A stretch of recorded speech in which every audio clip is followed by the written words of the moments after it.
Bueno, bueno, buenas noches. Estoy acá un ratito haciendo de anfitriona porque no soy la coordinadora de este seminario, sino que tengo que agradecerle a Mariana y a Soledad esta es por promover este encuentro. Ustedes saben, yo soy la doctora Marielena Elmiger, soy psicoanalista, soy la presidenta de la Fundación Sigmund Freud, Instituto Clínico Jacques Lacan. Y bueno, me alegro muchísimo que otra vez nuestra institución, esta vez la sede Santiago del Estero, pone en juego su deseo y se enlaza con Tucumán para producir algo en el resto del país y en otros lugares del mundo. Como verán, seguramente van a seguir incluyéndose personas y será gente, bueno, de todo el país y del mundo, como estamos trabajando en los seminarios. La verdad que esa riqueza nos ha dado la pandemia. Lo único bueno que nos dejó la pandemia. Por lo menos poder hacer estos intercambios mixtos, que decíamos, lo presencial no tiene comparación, pero esto de poder relacionarnos con otros no tiene precio. Bueno, entonces, gracias a esto, nos enlazamos con más frecuencia y ojalá incrementemos la presencia con Santiago, y podamos recibir a analistas como el doctor Pablo Muñoz, a quien le doy la bienvenida, como al Instituto Clínico Jacques Lacan, a la Fundación Sigmund Freud, y espero que este sea el comienzo de muchos encuentros, ¿no?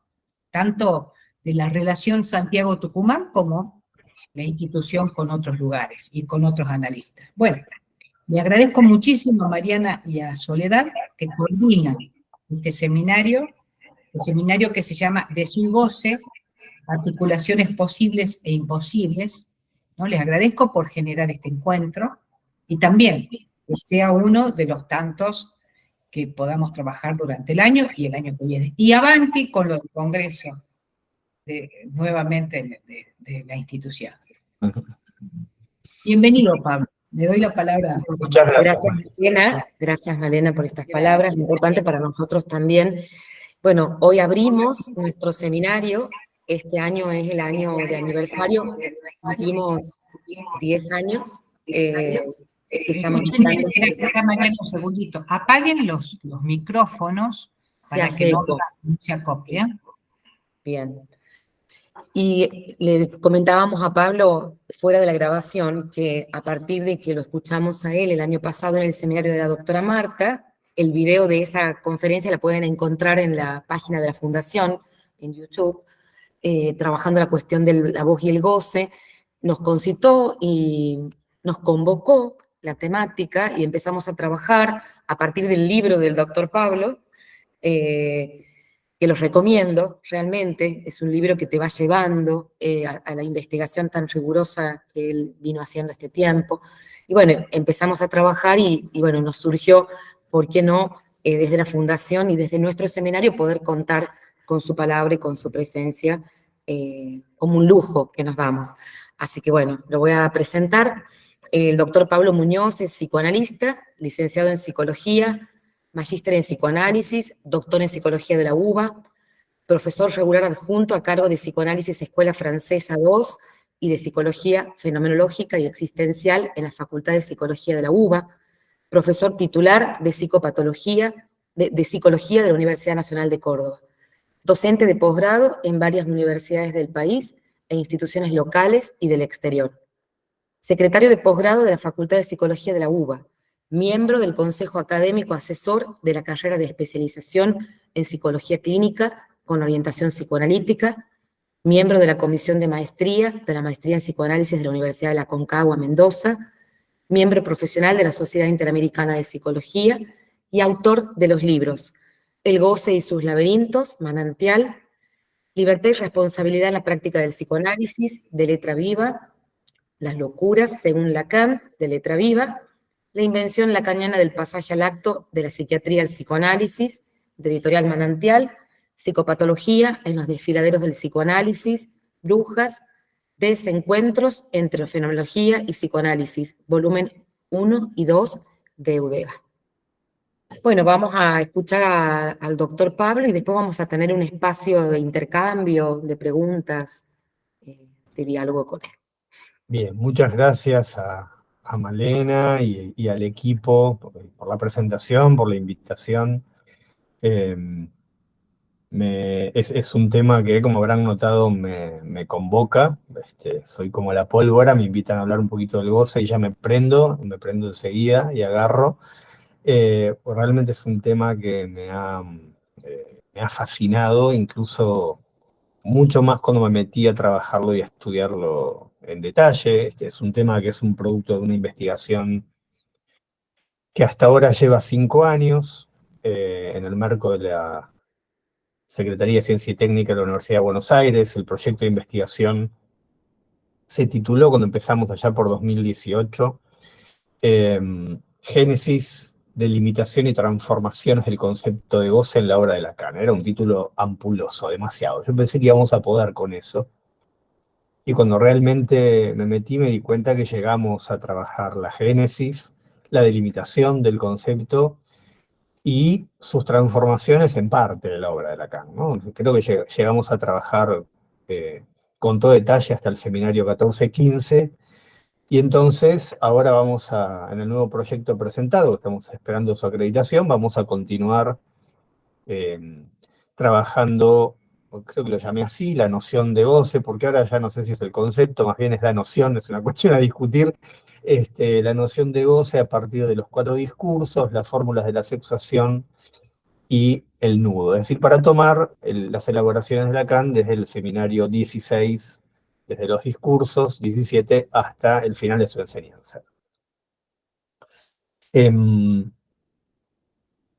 Decía, me había parecido como una noción más manejable, ¿no? Cuando diseñé ese proyecto de investigación, y nos encontramos con que, como lo llamé en el libro, por eso el libro lo llamé así, que el goce aparece más como una noción laberíntica, ¿no?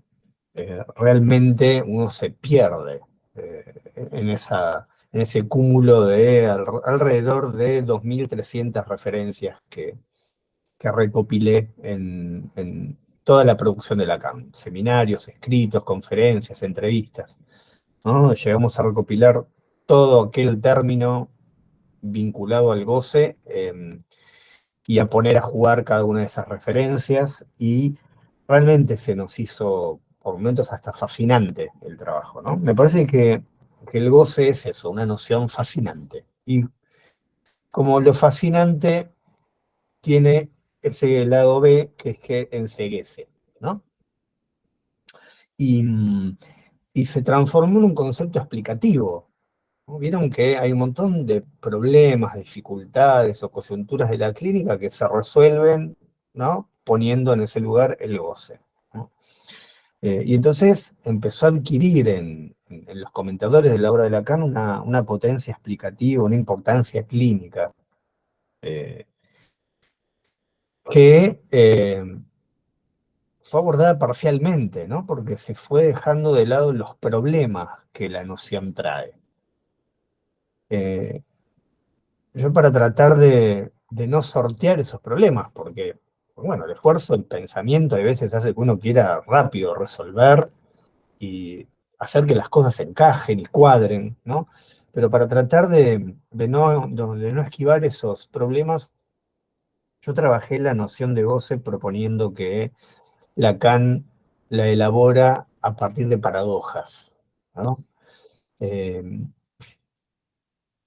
y hay varias paradojas. ¿En qué sentido? No en el sentido, como dicen algunos, que son afirmaciones contradictorias. La contradicción es otra cosa que la paradoja, ¿no?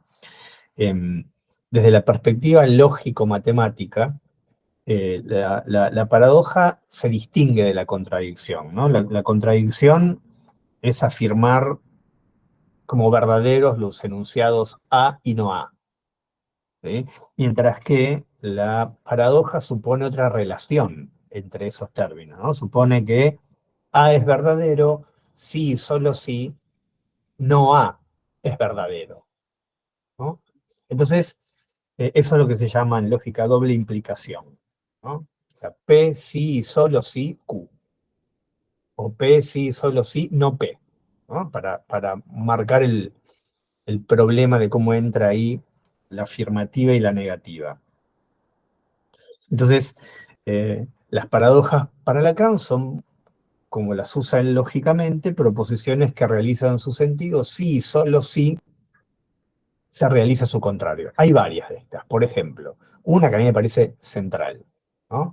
En relación a cómo Lacan intenta hacer manejable, lo dice literalmente así en el seminario 14, la noción de goce a partir de la noción del sujeto, ¿no? Es decir, cómo hacer conciliar la noción de goce con la noción de sujeto. Y Lacan dice, no hay sujeto, perdón, no hay goce sin sujeto. Bien, uno podría decir bárbaro, ¿no? Eso no quiere decir que el goce esté en el sujeto. Ese es el problema. ¿Y cómo lo resuelve Lacan? Si por un lado dice, no hay goce sin sujeto, entendido como sujeto de la palabra, del lenguaje, etc. Además dice, pero si hay goce, hay anulación, barrimiento del sujeto, ¿no? Es decir, no hay goce si no hay dimensión subjetiva, pero el goce supone la aniquilación, el, el barrido, ¿no?, del sujeto. Otra paradoja que también daría para trabajar mucho, que es además sumamente problemática por cómo se comenta la relación entre goce y cuerpo entre los psicoanalistas, ¿no? Que hay otro problema anterior, que es qué es el cuerpo, ¿no? ¿Qué entendemos por cuerpo en psicoanálisis y en Lacan, que en sí mismo meritaría un trabajo enorme, ¿no? Cuando Lacan plantea la relación entre cuerpo y goce, lo plantea como una paradoja.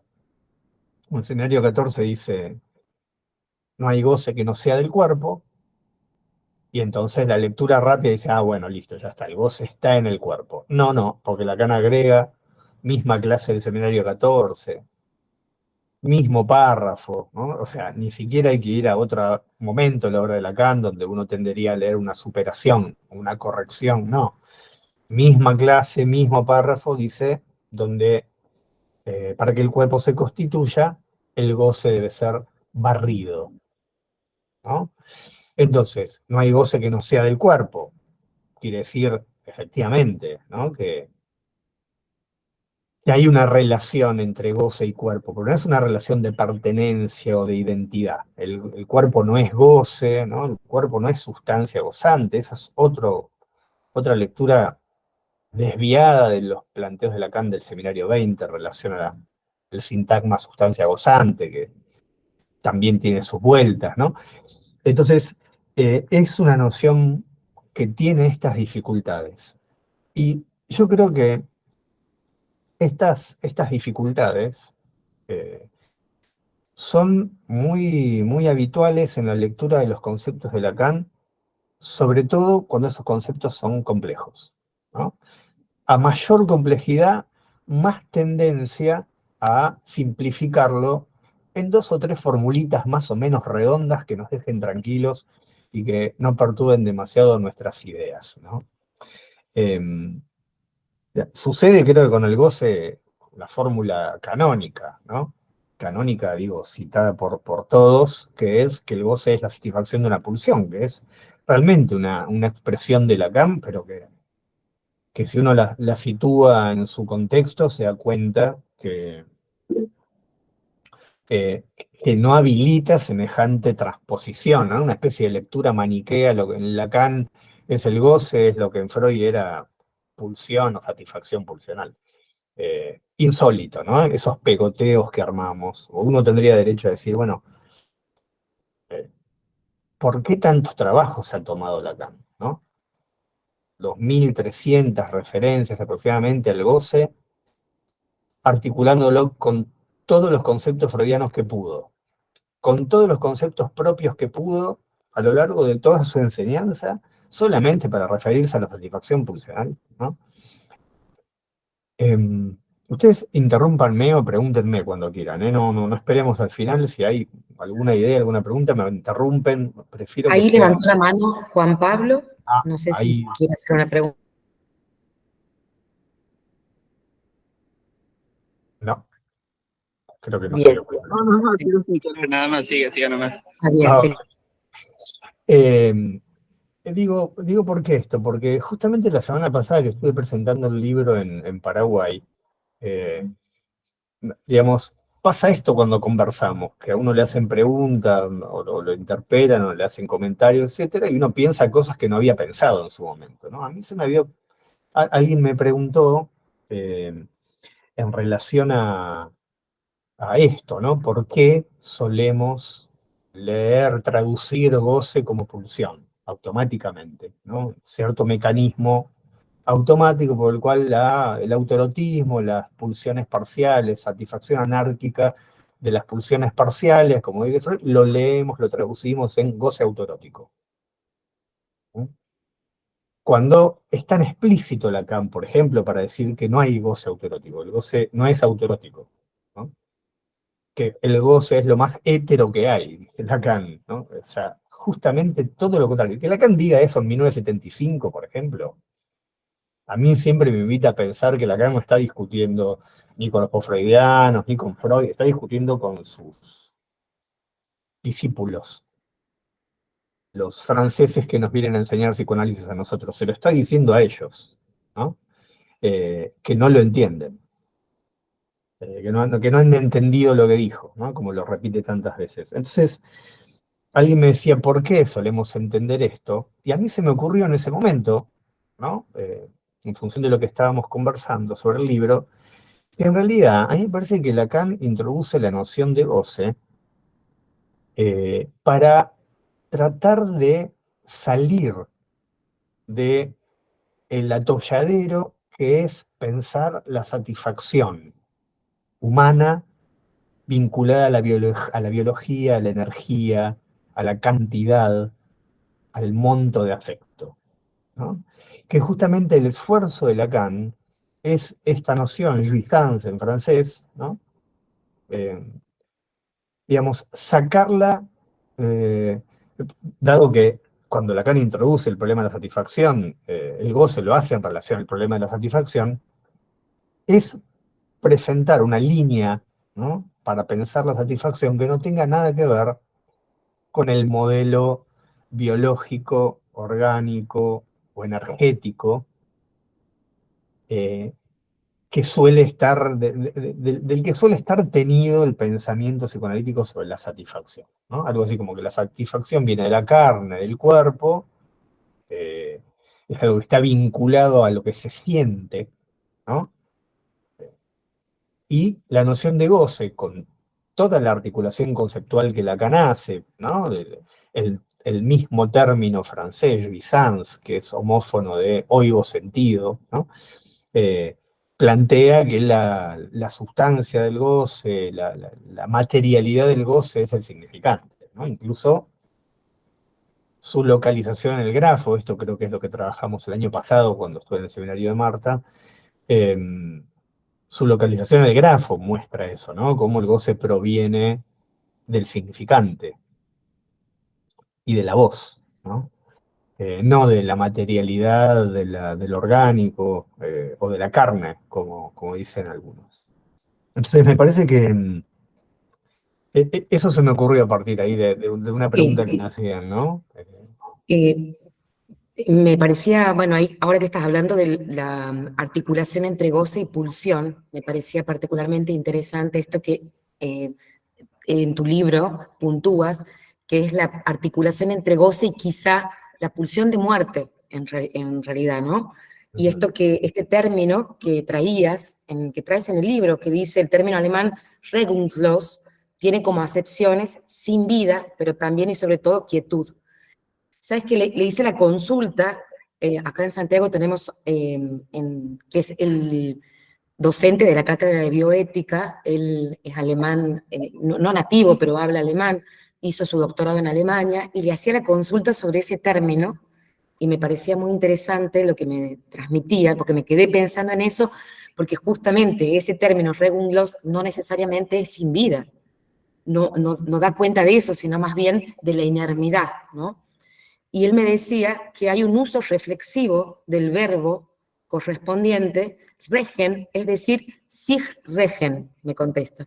Y hay ahí un rendimiento interesante en voz pasiva, hacerse observable, perceptible para alguien.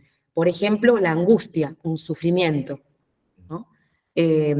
Bueno, sigue varias cuestiones que en realidad de ninguna manera es directa la traducción a cómo se la hace, ¿no? A lo de sin vida.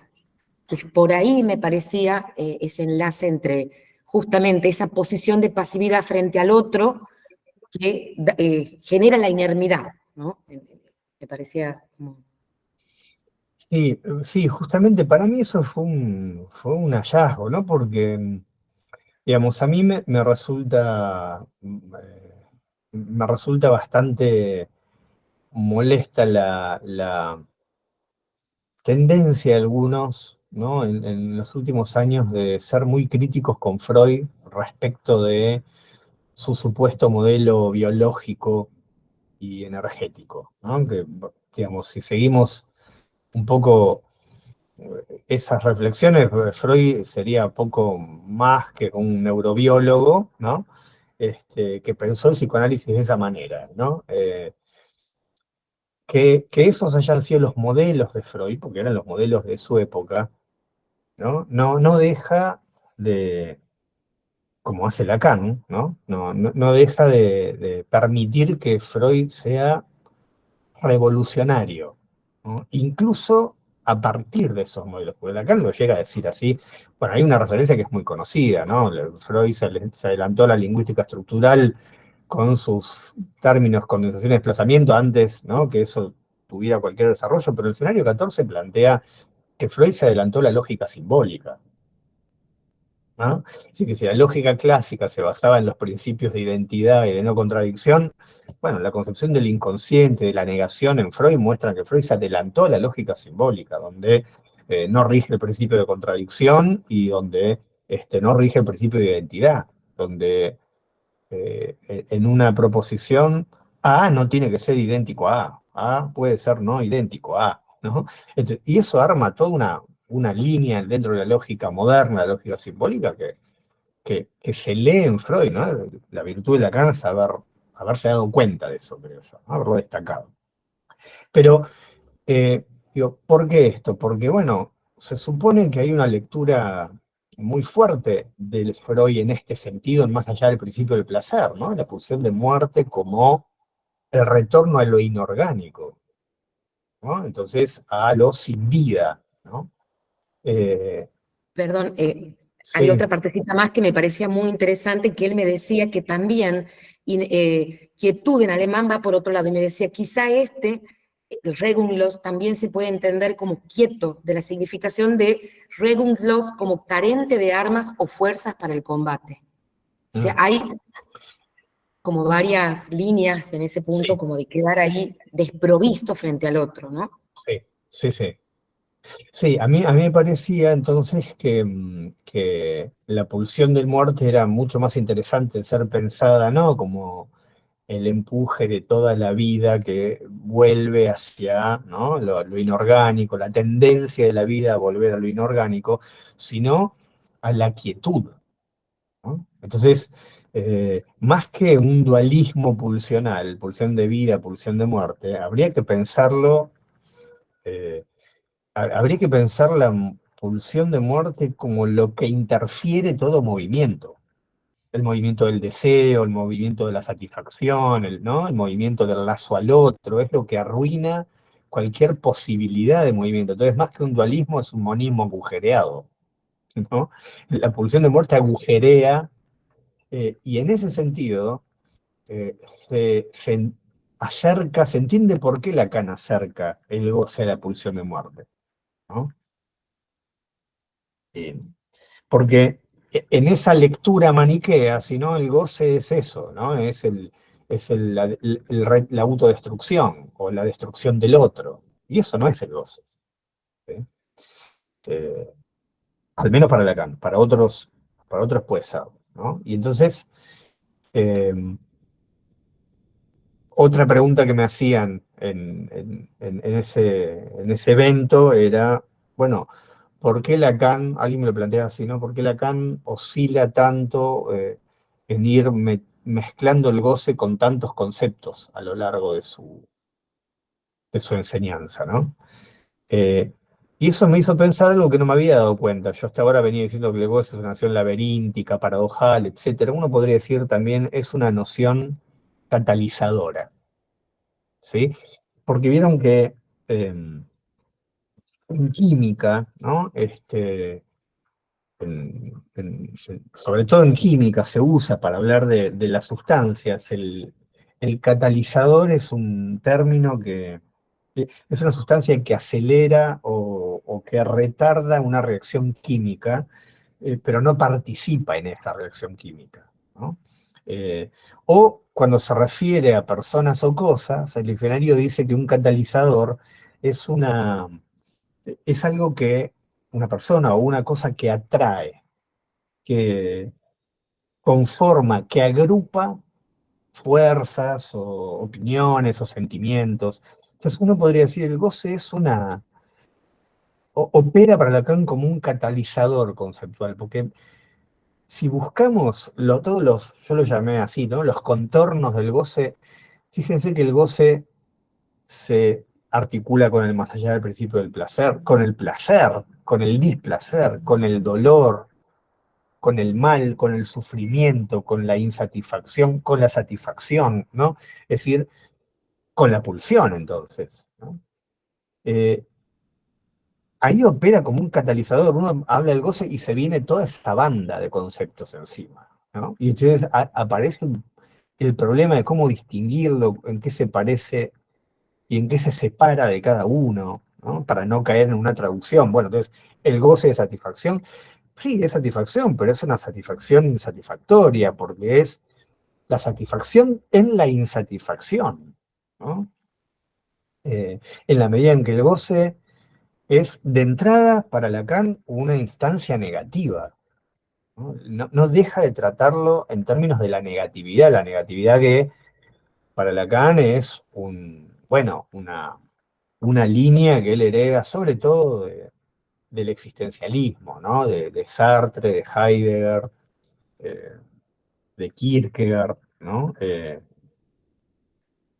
Y entonces, en función de esto, es que propuse para esta conversación una pregunta, ¿no? Que es, ¿cómo tratar el goce en la clínica? ¿Qué hacemos con el goce en la clínica? Porque, eh, digamos, si un trabajo de investigación sobre algún concepto, sobre algún término, sobre una serie, no tiene alguna traducción clínica, ¿para qué sirve? ¿No? Hacemos filosofía. Entonces, claro, el problema es en psicoanálisis qué relación hay entre teoría y práctica, ¿no? Y esa es una relación particular en psicoanálisis, ¿no? Lacan habla de la praxis, ¿no? Que también es un término a definir, pero nosotros no tenemos una relación de aplicación de la teoría, una teoría que se aplica a una práctica. Vieron que las TCC, no podría decir las TCC, son la aplicación de la teoría cognitiva, ¿no? Están los que hacen, ellos se denominan así, ciencia cognitiva, ellos son investigadores. Y después, esos conocimientos que se obtienen en la investigación, los de la TCC las aplican, ¿no? Hay una relación de aplicación. En psicoanálisis no funciona de ese modo. Uno podría decir incluso hasta hay veces es al revés, ¿no? Freud empezó teorizando porque lo que se encontraba en la clínica, sus conceptos no daban para justificarlo. Su formación no le permitía justificar que, por ejemplo, una parálisis tuviera determinada fenomenología clínica, ¿no? Su saber hacía agua y empezó en esos textos maravillosos que algunos califican de antiguos, ¿no? En 1894, las neuropsicosis de defensa, ¿no? Como un ensayo psicológico de una teoría para explicar las neurosis histéricas, obsesivas, paranoias y otras, ¿no? Digamos, una teoría psicológica para dar cuenta de la estructura de un fenómeno que no se clínico que no se podía explicar de otro modo. Entonces, la pregunta es, ¿para qué el goce? ¿No? ¿Para qué Lacan introduce esta noción nueva, tan retorcida y complicada, tan difícil de asir, ¿no? Y me parece que hay que pensar entonces el valor clínico de esta noción, no en el sentido de que tenga más incidencia o importancia explicativa que otros términos, ¿no? Como se ha hecho recientemente en los últimos años en el énfasis que se le ha puesto en la noción de goce, ¿no?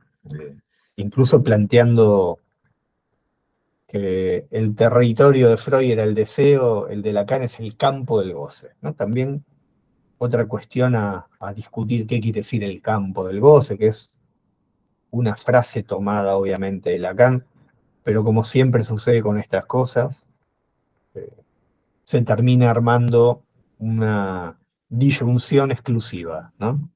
El deseo Freud, pero el goce Lacan, como si Lacan con el deseo nada, ¿no? O como si Freud no hubiera sentado, como bien señala Lacan, ¿no? Las bases para que él pueda pensar ahora esta nueva noción. Entonces, ahí en esa dinámica me parece que hay mucha más riqueza que la simple lectura maniquea, ¿no? De un lado y del otro. Y acá es donde evidentemente entra, bueno, me gustó mucho el título del seminario, ¿no? Sobre las posibilidades y las imposibilidades de articulación entre deseo y goce, porque justamente esa es la paradoja, ¿no? Yo justamente ubicaba en el libro que cuando realmente Lacan empieza a tratar con una noción propia de goce, ¿no? Las primeras referencias hasta la altura del seminario 3-4, donde ahí la noción de goce es la del diccionario, ¿no? Está vinculada a la satisfacción o de las necesidades o de las satisfacciones sexuales, el goce que se obtiene de una satisfacción en ese sentido. Recién en el seminario 5, ¿no? Lacan introduce, me parece a mí, por primera vez la noción de goce todavía tímidamente, ¿no? De una manera que empieza a anunciar que va a ser una noción propia nueva, ¿no? Entonces dice, les voy a mostrar qué significa en la perspectiva rigurosa que mantiene la originalidad de las condiciones del deseo del hombre, una noción que está siempre más o menos implicada en cómo manejan ustedes la noción de deseo, que merece ser distinguida de este último, y aún más, dice Lacan, solo puede empezar a ser articulada cuando se nos ha inculcado lo suficiente la complejidad en la que se constituye el deseo. Esta noción es el goce.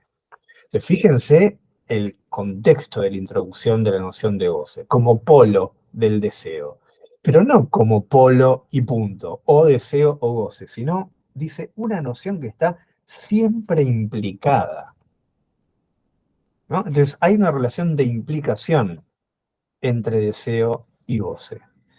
Entonces, claramente, como dice Lacan en el escenario 14, el goce es una noción nueva que yo les propongo, ¿sí? Ahí por primera vez lo dice así. Pero esa noción nueva que propone, de entrada, reclama para Lacan como necesidad argumentativa un lugar polar respecto del deseo, pero sobre la base de un terreno común, que es el lenguaje y la palabra, ¿no? Entonces, Lacan le dice casi como si él ya lo supiera 5 años antes, ¿no? Porque siempre hace esto, y dice, todos estos años estuvimos trabajando, ¿no? Las dificultades del deseo para ahora introducir la noción de goce, ¿sí?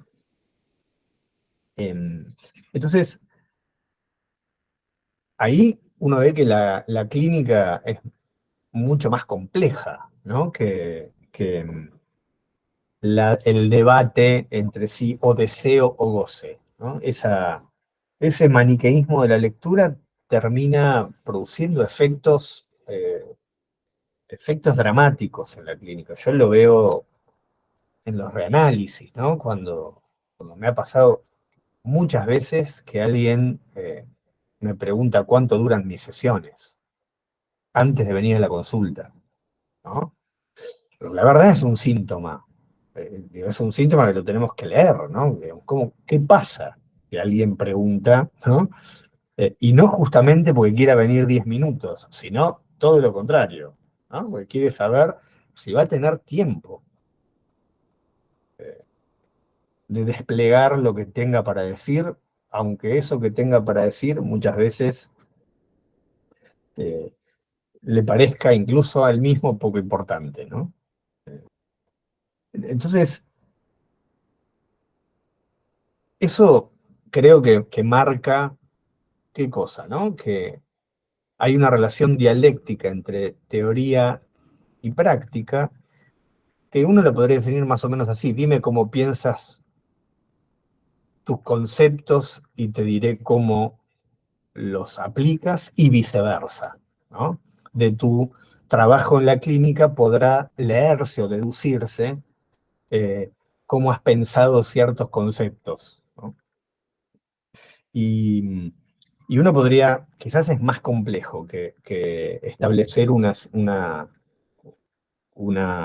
dualismo, digamos, un poco pedagógico, pero uno podría decir, hay claramente una modalidad, ¿no? Cuando nos preguntamos qué hacemos en la clínica con el goce, hay una modalidad de entender el goce que está eh, vinculada a una concepción del sujeto, que es un sujeto eh, entificado, ¿no? Con un cuerpo entendido como una sustancia extensa y con una concepción de la satisfacción entendida bajo un modelo físico clásico, en el sentido de una energética, ¿no?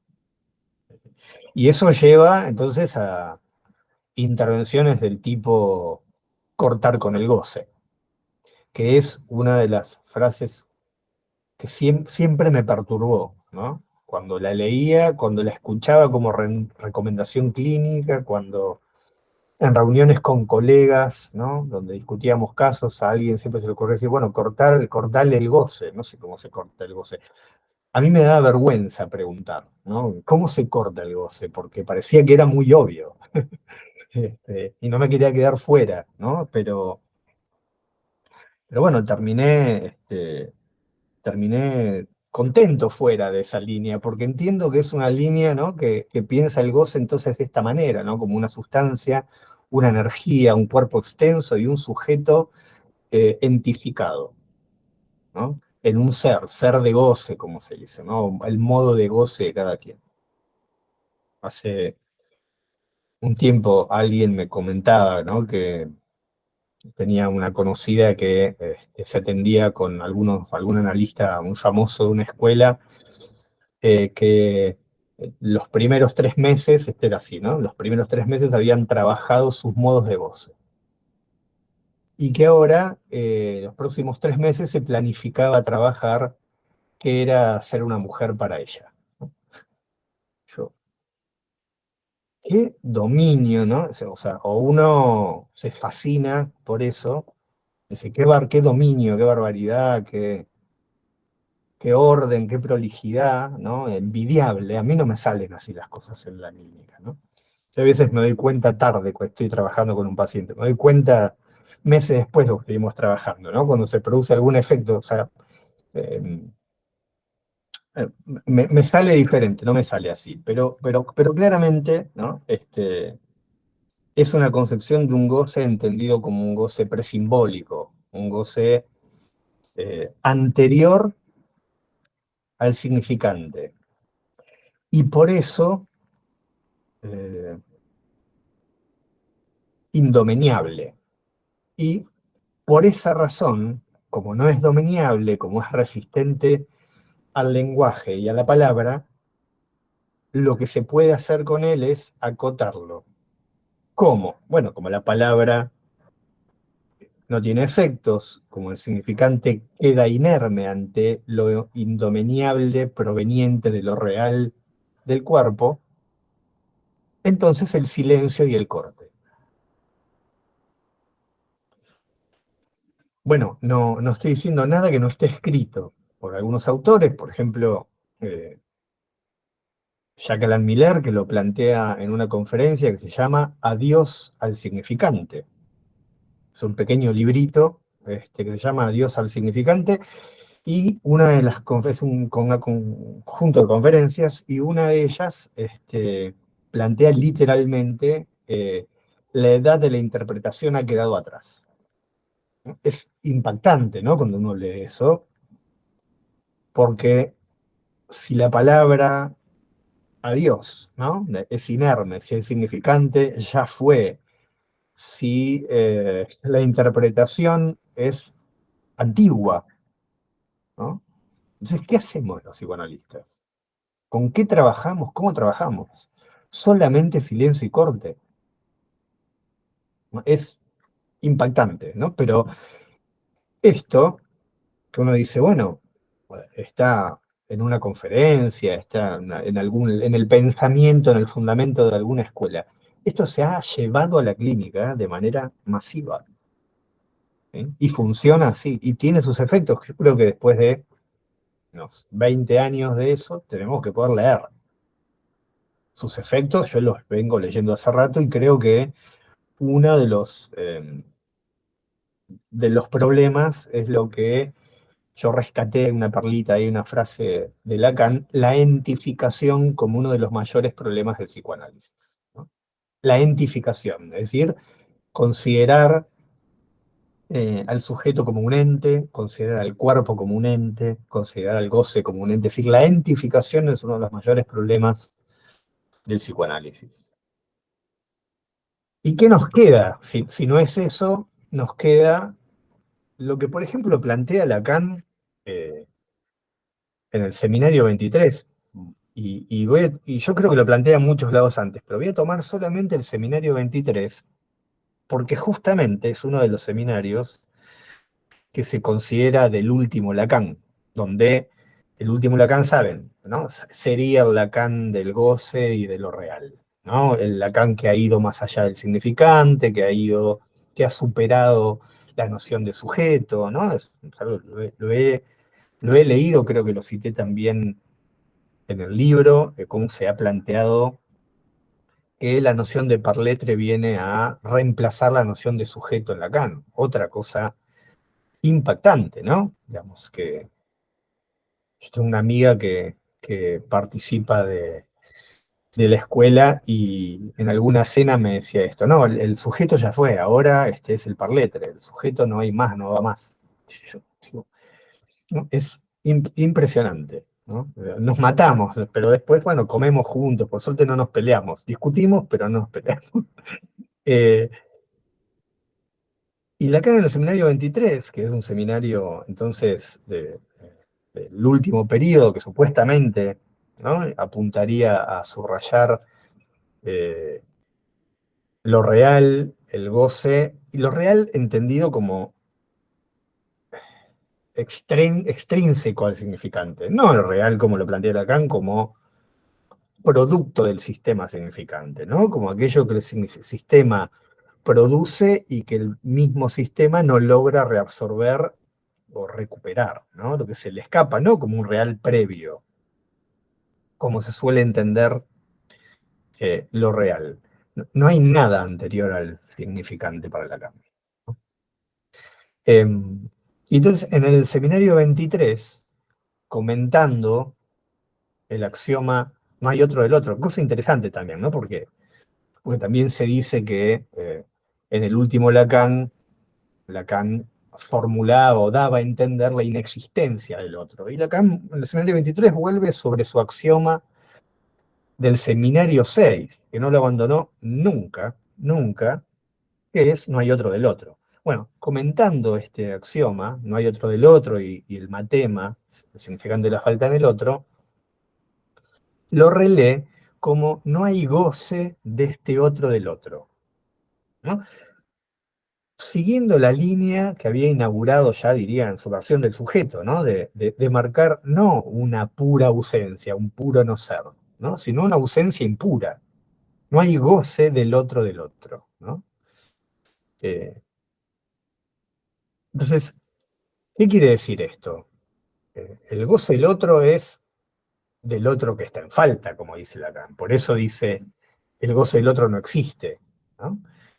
Hay que tenerlo en cuenta clínicamente porque es una manera de decir que no hay saber sobre el goce. Contrariamente a este colega que en 13 meses identifica los modos de goce y cada uno ya sabe sus modos de goce, y ahora que sabe eso pasa a otro tema, ¿no? Digamos, no hay saber sobre el goce. Es decir, que cuando un paciente da a entender que es gozado por alguien, ¿no? Su padre, su madre, su pareja, su jefe, su amante, lo que sea, eso no habla del goce del otro, sino del fantasma o del delirio, ¿no? Como bien lo mostró, digamos, Lacan respecto de Schroeder, ¿no? El paranoico es el que identifica el goce en el lugar del otro como tal, dice. Y esto, para Lacan, en el seminario 23, es fantástico, ¿no? Pero lo dice con esta claridad. Esto delimita la especificidad de la operación o de la función del analista. Dice, así les voy a dar la página es la 70. Dice, volver posible este goce es lo mismo que lo que escribiría Louis Sanz. Es lo mismo que oír un sentido, ¿no? Es decir, Lacan, en el seminario 23, está volviendo sobre el equívoco constitutivo de la noción de goce que él toma desde su versión del sujeto, seminario 10. Jouissance, en francés, goce homófono, absolutamente homófono de oigo sentido, ¿no?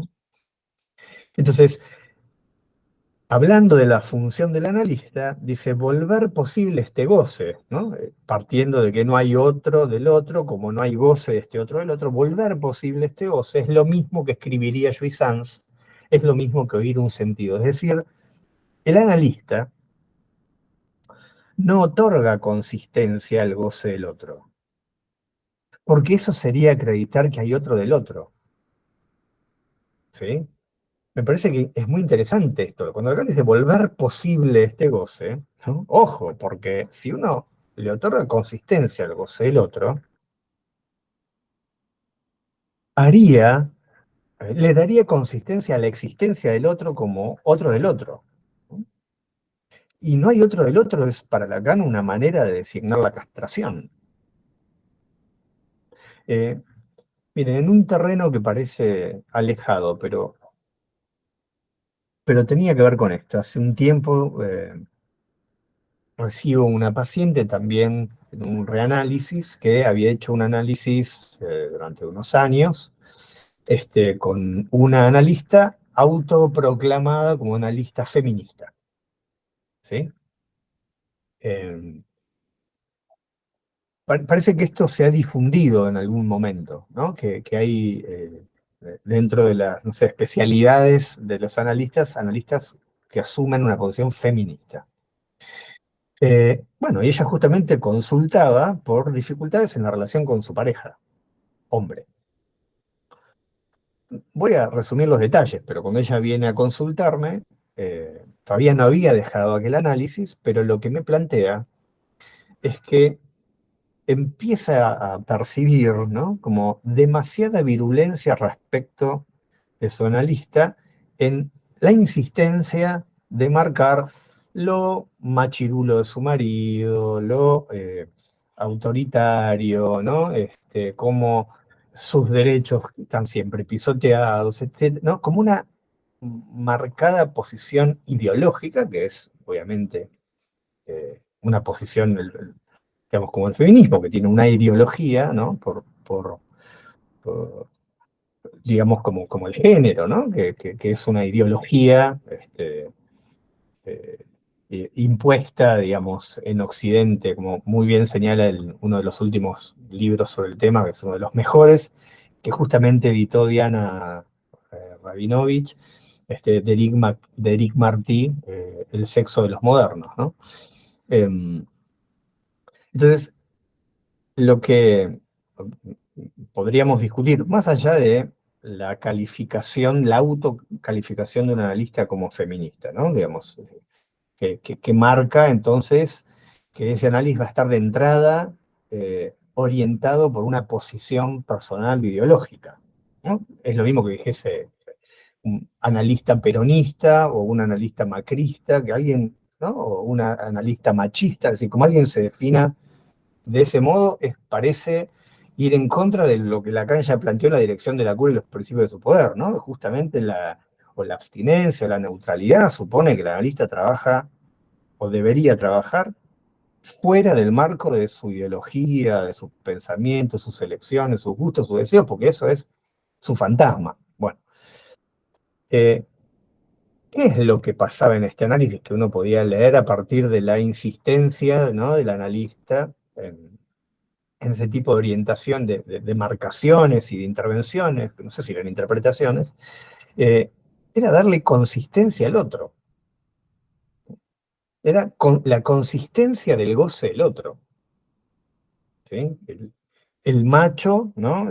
Digamos, se transformaba en la figura del goce del otro para esta mujer. Y esto funcionaba.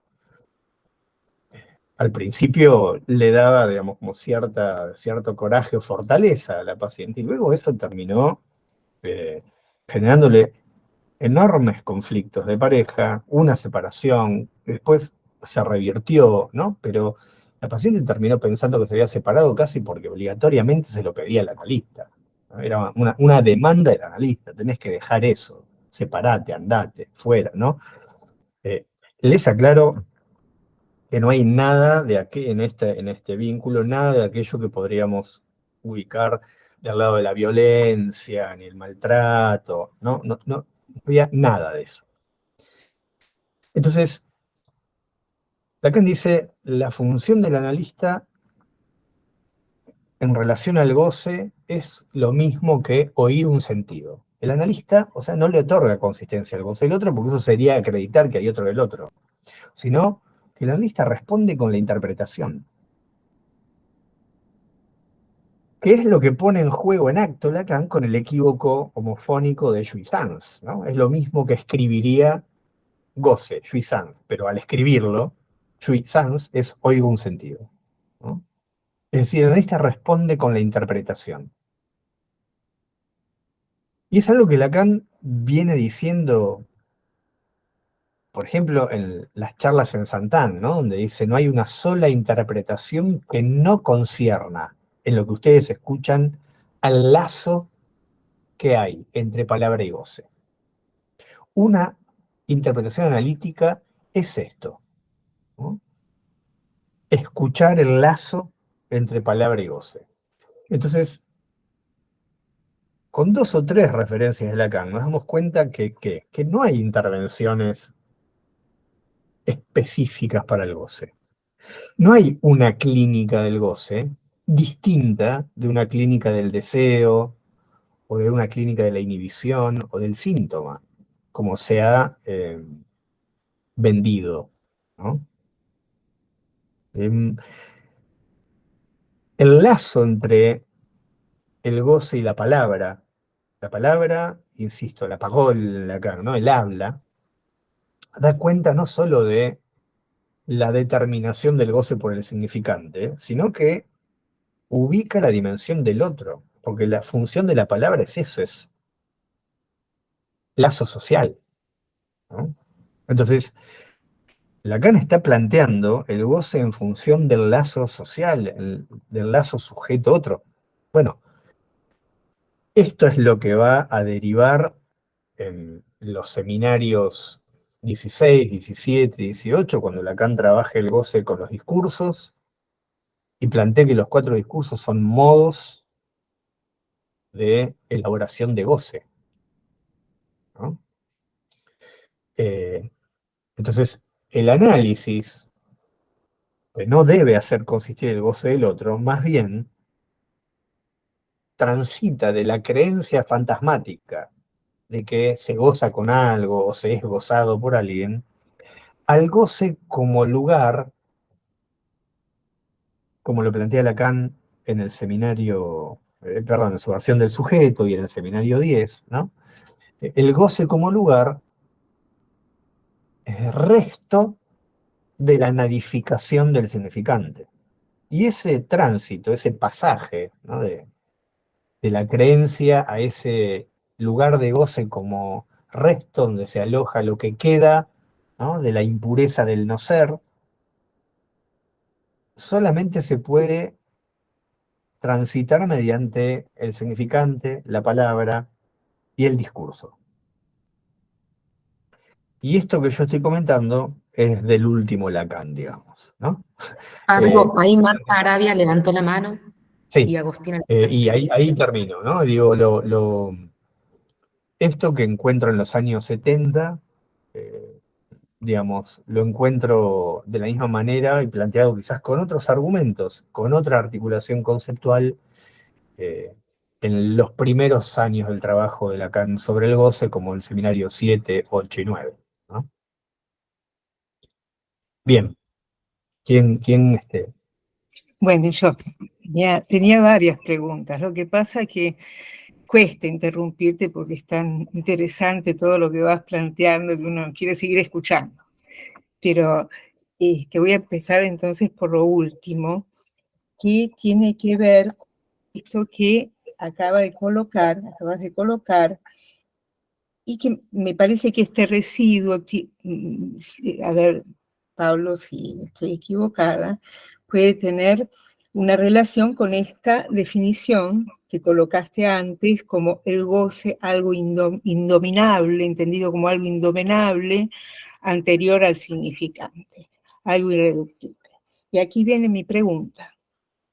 Estaba justamente mirando las definiciones de masoquismo, con esas revisiones que uno hace, y me sorprendió algo del masoquismo primario, cuando el masoquismo primario es entendido como algo justamente anterior a la agresividad, o sea, algo de la orden de la agresividad, pero anterior a la agresividad orientada hacia un objeto exterior. Sí. Y por supuesto, se contrapone al masoquismo secundario. Y quería preguntarte si pensaste alguna relación entre eso. Sí, bueno, el problema del masoquismo, ¿no? es complejo porque la verdad que es un concepto freudiano complejísimo, ¿no? Digamos, incluso Lacan en algún lado, no me acuerdo ahora dónde, pero toma los tres masoquismos de Freud, ¿no? El erógeno, El femenino y el... claro. Y dice que son lo mismo que la bolsa de Wall Street, un vaso y no sé qué. Es decir, esos tres masoquismos que uno suele entender o tomar como tres especies de lo mismo, Lacan lo plantea como tres cosas bien absolutamente diferentes, ¿no? Sí. Ahora, en el problema económico del masoquismo, ¿no? Freud lo plantea en relación a la pulsión de muerte, ¿no? Uh-huh. Y dice, la pulsión de muerte que está en el interior del organismo es idéntica al masoquismo, ¿no? Y el masoquismo erógeno da cuenta de la pasividad, ¿no? El estatuto primordial da cuenta de la pasividad, es decir, el propio ser tomado como objeto es lo característico del masoquismo como primario, ¿no? Y que muestra qué cosa para Freud, la anterioridad lógica del objeto respecto de la constitución del sujeto, ¿no? Entonces, venimos a la estructura como objeto, ¿no? Y ese masoquismo primario, dice Freud, se fija liminalmente, es lo que da la posición de objeto, ¿no? Que cada quien asume en diferentes lugares. Esto es un dato estructural del masoquismo que me parece que es clave para pensar la noción de goce, en el sentido en que Lacan lo plantea como objeto para el otro. Inclusive Pablo dice que se pega, es como que se pega al origen, ¿no? Exactamente, exactamente, ¿no? Y no hay que confundirlo con el masoquista, ¿no? Porque Claro. el masoca, ¿no? Como dice Lacan, encarna en sí mismo el objeto, pero no hay que olvidarse que eso está mediado por un contrato, como por ejemplo el de Sacher Masoch con Banda, ¿no? Con su mujer. Es decir, que ya sea, como dice Lacan, que se haga perro, que se haga cosa, que se haga lo que sea, eso está mediado por lo simbólico. Entonces, el masoca, como dice Lacan, muestra bien, pero eso no es el goce, eso no es el puro goce. Lacan dice el puro goce, lo dice, es una definición del Seminario 9, que es una definición sumamente interesante, ¿no? Dice, el puro goce es el cuerpo puesto a merced de otro. Eso es muy interesante, porque clínicamente, entonces fíjense que no es fácil encontrar el goce de esta manera, ¿no? El masoca ya mediatizó esa posición con un pacto simbólico con el otro, donde Perdón, incluso están establecidas las condiciones de qué manera voy a ser tu objeto, todo eso está mediado por la ley simbólica y la ley del deseo, ¿no? Ahora, el puro goce, dice Lacan, es el cuerpo en manos de otro. pero sería el puro goce masoquista ese. No sé si hay que distinguirlo, ¿no? Para Lacan es el puro goce, no sé si... Es la reducción del sujeto a objeto de goce del otro. Eso es la eliminación de la subjetividad. Tiene que ver con esa paradoja que marqué al principio, ¿no? De No hay goce Barrera. sin sujeto, pero si hay goce, hay eliminación del sujeto. Es el sujeto reducido a un objeto entregado al otro. Ese es el puro goce, ¿sí? Para Lacan. Y el masoquismo primario, en todo caso, nos da una figura, ¿no? de ese puro goce, ¿no? Acá tampoco yo haría la traducción masoquismo primario goce. Me parece No. que es un Eh, elemento. Sí. Me pareció que hay como algo irreductible ahí, y que tiene que ver con la pulsión de muerte, la introducción de la pulsión, digamos, y la pulsión de muerte propiamente dicha. Era con esto que me colocabas de un goce indominable anterior al significante. Por eso pregunté si era el puro goce masoquista, porque me parece que es anterior al significante. Sí lo pienso, por lo menos desde el masoquismo primario, que es por donde me sentí convidada a pensarlo, no incluye ese otro. A ver, no, yo quiero aclarar esto por las dudas, ¿no? Por si no quedó bien. Para mí no hay goce, para mí, según entiendo yo, para Lacan no hay goce anterior al significante. En todo caso, la consideración de un goce presimbólico anterior al significante justamente esquiva las aporías, los problemas que Lacan sitúa en la medida en que el goce tiene su causa en el significante. Como dice en el escenario 20, ¿no? El significante es la causa primera del goce, es la causa final del goce, ¿no? Es lo que lo causa y es lo que le pone alto. No hay otro alto para el goce, ¿no? que el significante y la palabra. Entonces, yo traté de armar esa tensión de dos polos, ¿no? De si se considera el goce como indomeñable, como un impulso, como un exceso que proviene del interior del cuerpo, anterior y extrínseco al significante, no nos queda otro que callarnos, silencio y corte. Ahora, si pensamos el goce como entiendo yo lo piensa Lacan, como proveniente del significante y entonces efecto real del significante en el hablante, podremos pensar que se puede tratar por la vía de el discurso, la palabra y el significante, ¿no? Que son nuestras herramientas, digamos. Entonces, en todo caso, puro goce para Lacan, porque es una expresión también que Lacan no hace de eso un concepto, ¿no? Me parece que es una expresión, digo, se la encuentra en el Seminario 9 y en unos pocos más, no es que hace de eso un concepto. Me parece que lo que Lacan trata de marcar con esto es la gran paradoja del goce, que es, como yo decía, lo que tiene que ver con su relación con el sujeto, ¿no? Que si no hay goce sin sujeto, ¿no? Sin sujeto no hay goce, no hay goce de las plantas, no hay goce de las ostras, como dice Lacan. Sin sujeto, entendido como efecto del significante y sujeto de la palabra, no hay goce, pero si hay goce, hay reducción del sujeto a objeto de goce. Hay, lo dice así, anulación del sujeto, en la medida en que se vuelve puro objeto para el otro. Muchas gracias, quedó claro. Bien, Agostina tenía una pregunta también. Hola, buenas noches. Bueno, estoy ahí con un laberinto en el que me engancho justamente con esta última paradoja y mi dificultad está en que si el objeto A o el gozo, lo equiparemos para la pregunta, es resto de la operación de división del sujeto y no es precedente a esta operación, entonces, ¿qué sucede con el objeto A en la psicosis?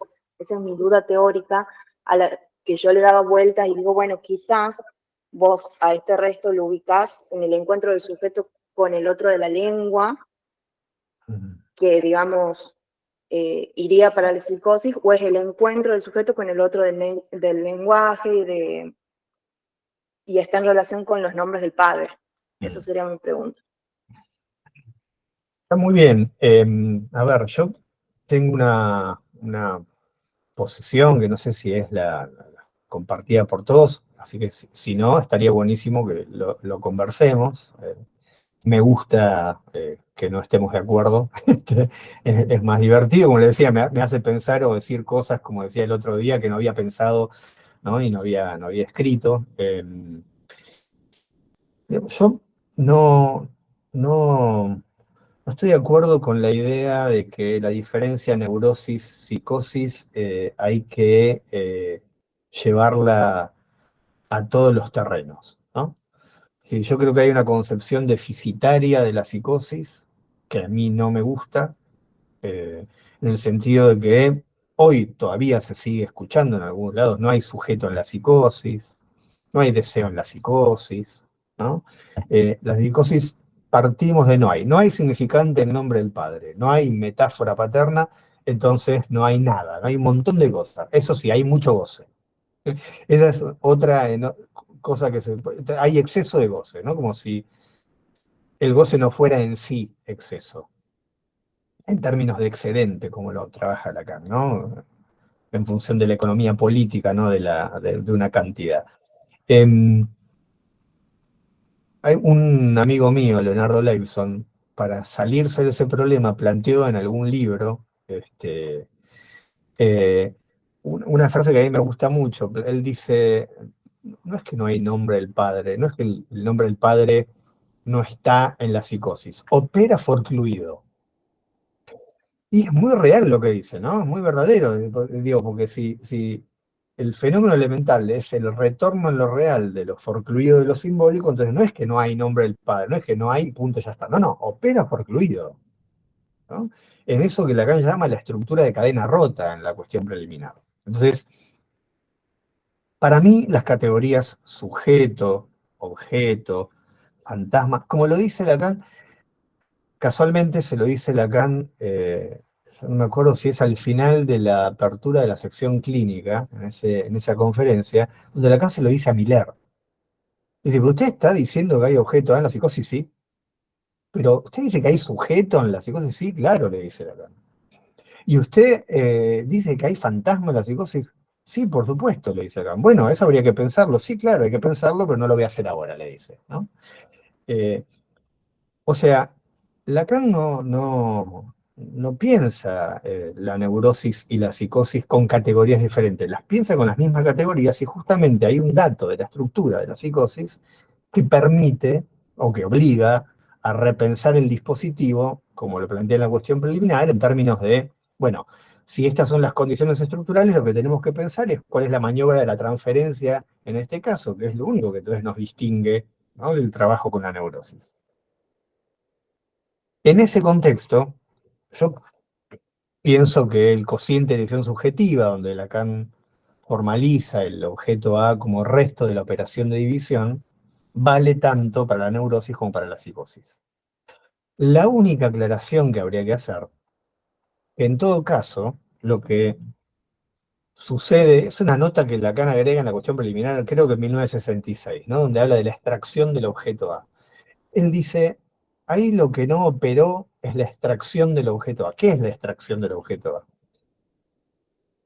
Yo siempre entendí que la extracción del objeto A es la coordinación del A con el -φ de la castración, ¿no? Entonces, en la psicosis, el objeto A no está articulado con el -φ de la castración, entonces no aparece, uno podría decir, no se nos presenta como perdido.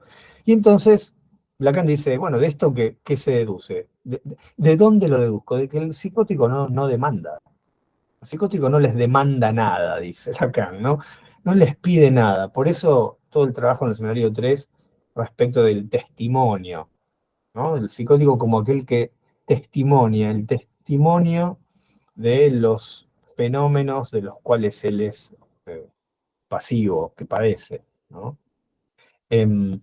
Entonces, claro, en el neurótico él dice, sí, como el -φ está, el objeto A está atravesado con el -φ de la castración, tendemos a imaginarlo en el campo del otro, a demandarlo al otro, y es eso el principio de la transferencia. Como en la psicosis esa coordinación del objeto A con el -φ de la castración no se produce, entonces esa famosa metáfora, él, el psicótico, el objeto lo tiene en el bolsillo, ¿no? Y entonces lo siente, lo escucha, lo siente dentro de su cuerpo, lo tiene en el bolsillo, que es una metáfora, obvio, ¿no? No está perdido para él. Entonces lo siente en la realidad de su fenómeno elemental. Me parece que esa es la diferencia estructural. Y entonces nosotros podemos operar con los conceptos de sujeto, objeto A y fantasma en la psicosis.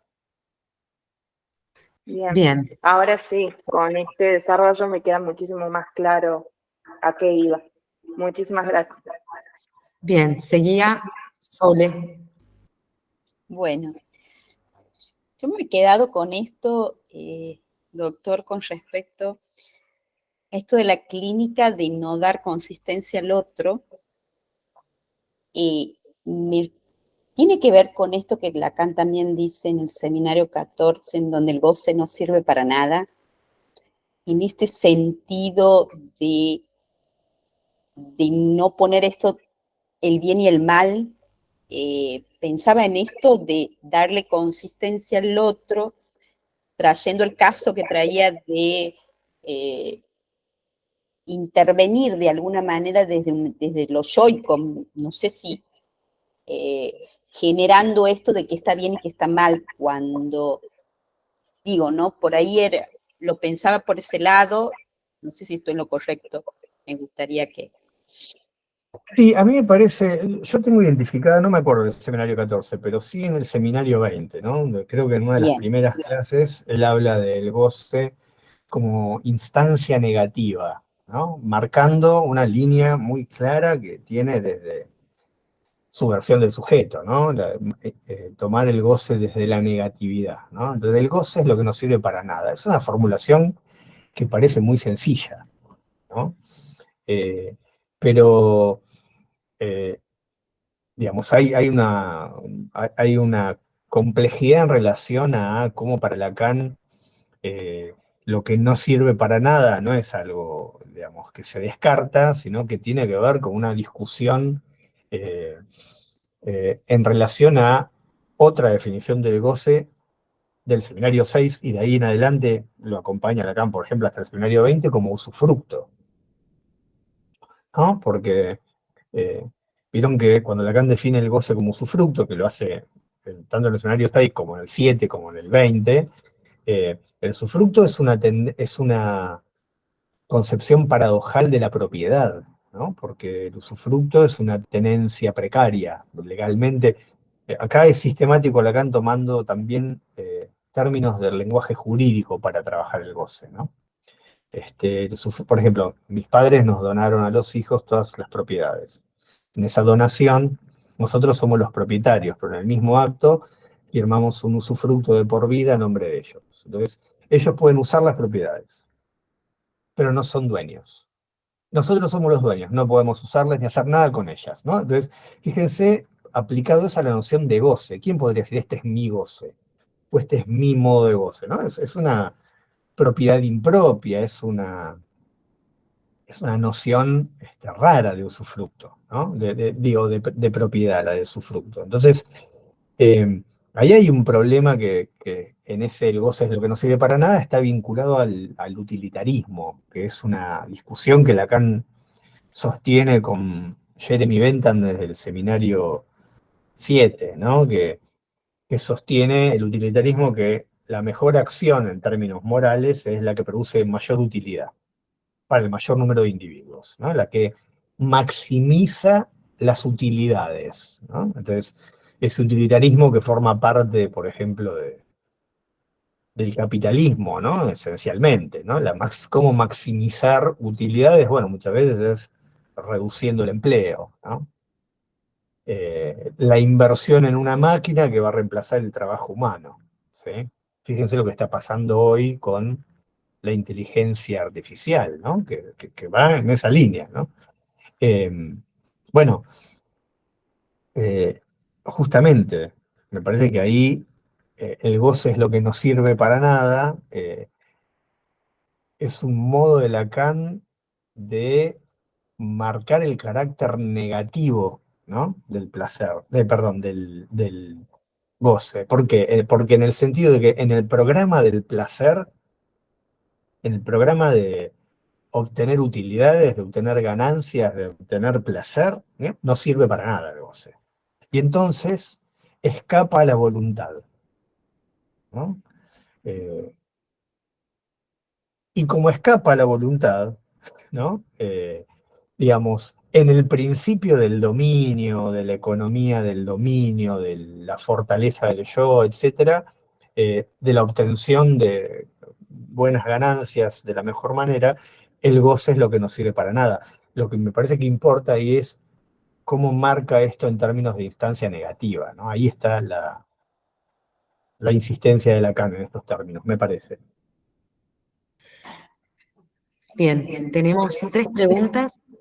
Lucrecia, Carlos y... Ah, no, Juan Pablo también levantó la mano. Bueno, empecemos con Lucrecia. ¿Estás muteada? No te escucho yo. Ahí está. Pensé que lo había activado. En esto de pensar las paradojas de la noción de goce, pensaba en realidad en relación a lo real, ¿no? Como entendiendo el goce como ese gesto que queda de la operación del significante.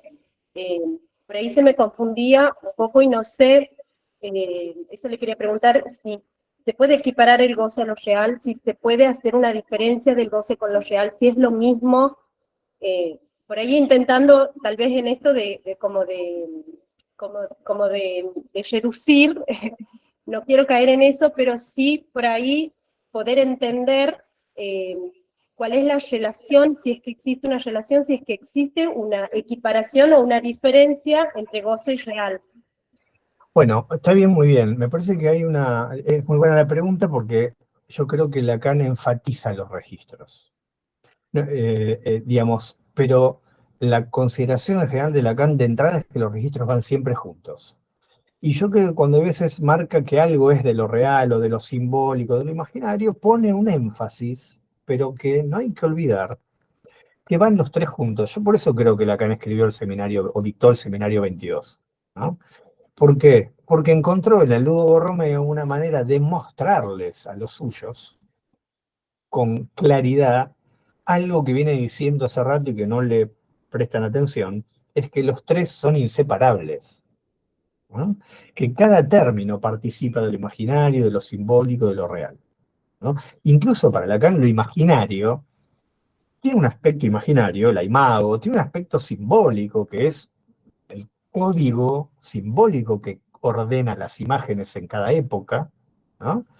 Y algo real, que es el movimiento de la imagen para nosotros, ¿no? Porque a nosotros las imágenes, ¿en qué punto nos afectan? No es un cuadro en una pared, es la imagen en movimiento del otro, es lo que produce, ¿no? Eso es lo real de la imagen. Y eso lo podríamos trasladar a cada registro. Cada registro es tres, ¿no?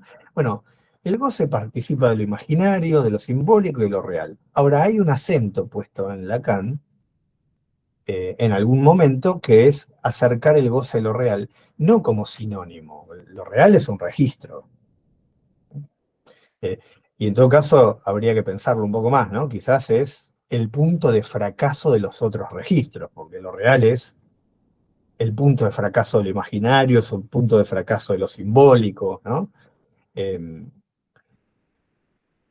Entonces, ¿en qué punto el goce es real? En el punto en el que el goce es efecto del significante y el significante no logra simbolizarlo. Entonces, no es que el goce es real, es efecto de lo simbólico. Y Lacan piensa, a partir, creo que es más o menos a partir del seminario 11, ¿no? Lo real, lo piensa a partir de las categorías lógicas de lo imposible lógico, ¿no? Es un real producto del sistema significante y entonces interno a la experiencia analítica. Ahí sí hay un cambio en Lacan, ¿no? Cuando Lacan presenta los tres registros en la conferencia del 53, define lo real como externo a la experiencia analítica. Lo que queda por fuera de la experiencia analítica. Y si queda por fuera, entonces no nos interesa, porque, ¿no?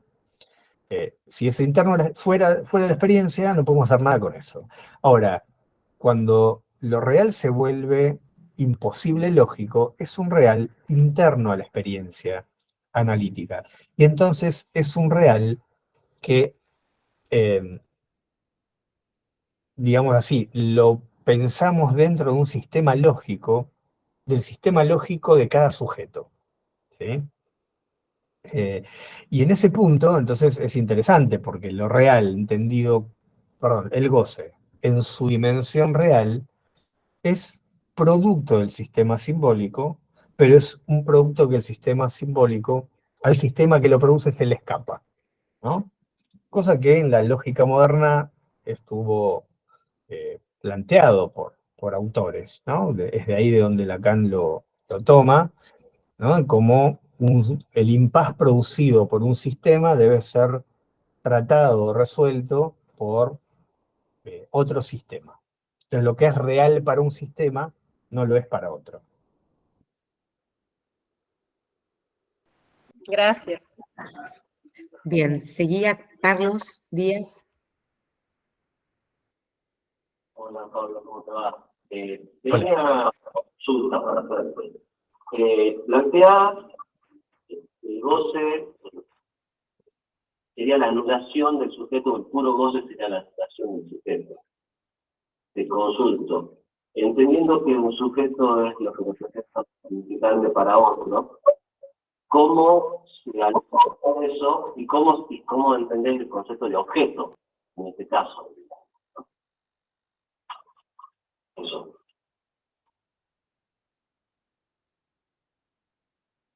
Pablo, perdón, está desactivado tu micrófono, porque hacía eco. Ahí. Ah, no sé qué pasó, ahí está. Bien. Yo pienso que alienación y separación son una buena, un buen recurso para pensarlo eso, ¿no? Digamos, es donde Lacan me parece, tanto en el cociente de la visión subjetiva como en el escenario 10, como en la elección-separación, que yo creo que son los dos puntos culminantes de la construcción de la concepción de sujeto de Lacan, que queda de ahí en adelante establecida por el resto de la cosecha y que no es reemplazado por Parletri ni nada que se le parezca. Ahí se ve bien, ¿no? Como el sujeto ese efecto del significante se ubica en el intervalo entre de los significantes del otro, ¿no? Pero entra en la estructura como objeto, ¿no? Esa es la gran paradoja de la noción de sujeto que inventa Lacan, que no tiene antecedentes en nadie, nada, en ningún lado, ¿no? Es un sujeto que es objeto. Nadie había pensado semejante cosa. Objeto para el deseo del otro. Es decir, si alienación y separación son las dos operaciones lógicas de constitución del sujeto, lo que la separación demuestra es que la constitución del sujeto se cierra cuando el objeto, cuando el sujeto se ubica como objeto causa del deseo del otro. Esa es la enorme paradoja de la noción, ¿no? Entonces, ¿qué es lo que ubicaría el puro goce, entiendo yo, en términos de Lacan? Bueno, justamente fijaría al sujeto como objeto no de deseo, ¿no? Sino como objeto tomado por el otro.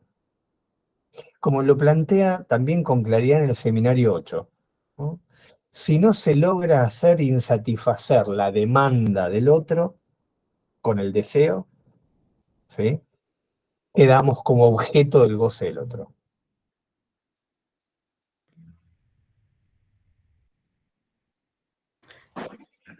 Uno podría decir, el deseo agujerea la demanda, ¿no? Digamos, la demanda del otro puede ser una demanda absoluta, siempre es demanda absoluta, como dice Lacan ahí, ¿no? Es comer, ¿no? Aliméntame, déjate alimentar. Y entonces la papilla, ¿no? Que atiborra, como dice Lacan, al niño. Bueno, el deseo ahí tiene la responsabilidad de insatisfacer la demanda del otro. Y si el deseo fracasa en la insatisfacción de la demanda del otro, pasamos al terreno del goce, ser puro objeto del goce del otro. ¿A eso te refieres Lacan cuando habla del oigo sentido? Cuando habla del... Oigo sentido del oigo sentido. Bueno, justamente equivocar eso, ¿no? Equivocar la orden, goza, come, chupa, lo que sea, equivocar la orden es lo que permite insatisfacer esa demanda y salir del terreno, ¿no? De la demanda aplastante del otro que confina con el goce, dice.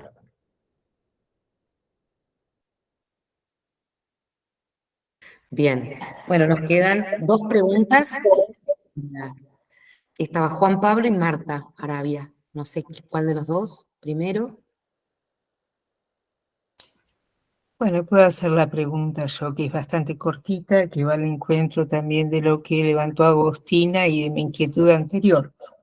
Quería preguntarte, Pablo, si podemos pensar el autismo como un exceso de silencio. A ver, yo no hablo mucho de lo que no tengo experiencia, la verdad. Prefiero no, yo he tenido poca experiencia. Saben que yo empecé trabajando en algunos institutos con discapacidad y debilidad mental, ¿no? Yo trabajé con síndromes de Down, pero no tengo la experiencia de trabajo con autismo. Entonces, solamente puedo decir algo, ¿no? Eh, Tocando un poco de oído, ¿no? Yo creo que hay una mala lectura del autismo en este sentido, ¿no? En el sentido de cronologizar la alienación y la separación, ¿no? Vieron que se suele decir que el psicótico está alienado, no se ha separado, ¿no? Se cronologiza la alienación y la separación, ¿no? El psicótico está alienado porque habla, se alienó al otro, al lenguaje, pero no se ha separado porque no operó el nombre del padre, etc. Es una lectura evolutiva de las fórmulas lógicas de la alienación y la separación. Y con el autista a veces se hace lo mismo, ¿no? Se plantea que el autista ya no se ha separado, sino que ni siquiera ha entrado en la alienación.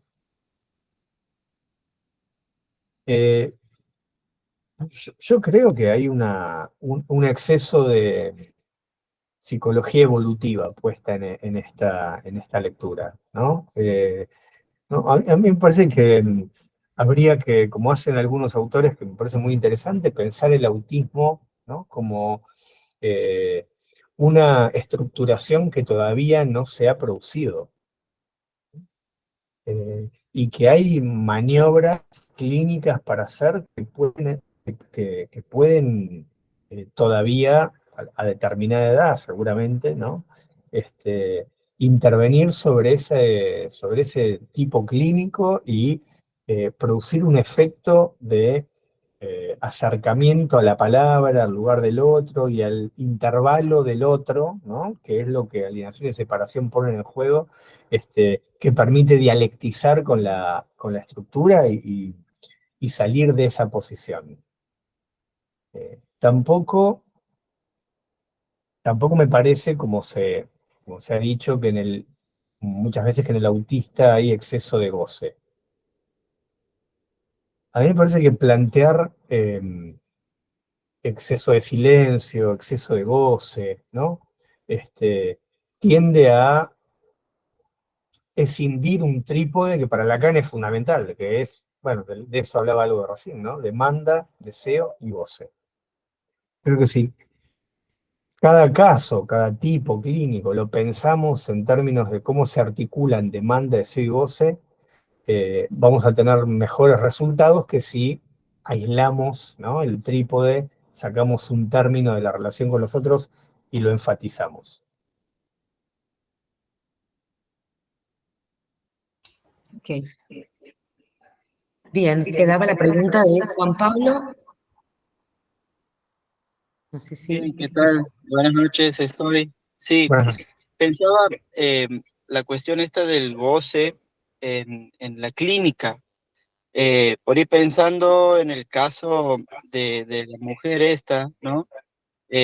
Esto de tomar la noción de goce como de no dar consistencia al goce del otro. Si esto tiene que ver cuando, algo así como cuando se le plantea al paciente, cuando habla de su padecimiento, algo así como sí es lo que padeces o sufres, pero que la idea más tiene que ver de no engancharse con eso que está planteando, tal vez como es la crítica a esta psicoanalista feminista, sino pensarlo como qué le pasa al paciente estando en ese lugar, ¿no? Y pensando ahí el goce como un lugar, y si la idea en el análisis tiene que ver con ir más allá de eso puntualmente que está planteando. a ver, a mí me parece que si nosotros ubicamos cómo se presenta el goce en la clínica, eh, tenemos ahí más o menos clara la respuesta a tu pregunta, ¿no? El goce se presenta como un anhelo, se presenta como una ilusión de completud, ¿no? Se presenta como un horizonte inalcanzable, se presenta como una pesadilla. Fíjense, eso es muy interesante como lo trabaja Lacan en el seminario, ¿no? De cómo se presenta el goce del otro, ¿no? Se presenta siempre así, ¿no? Como un anhelo, como un sueño, como una pesadilla, como un horizonte inalcanzable, una plenitud anhelada, esperable, buscada, imaginada, ¿no? Sí, participa siempre del terreno fantasmático,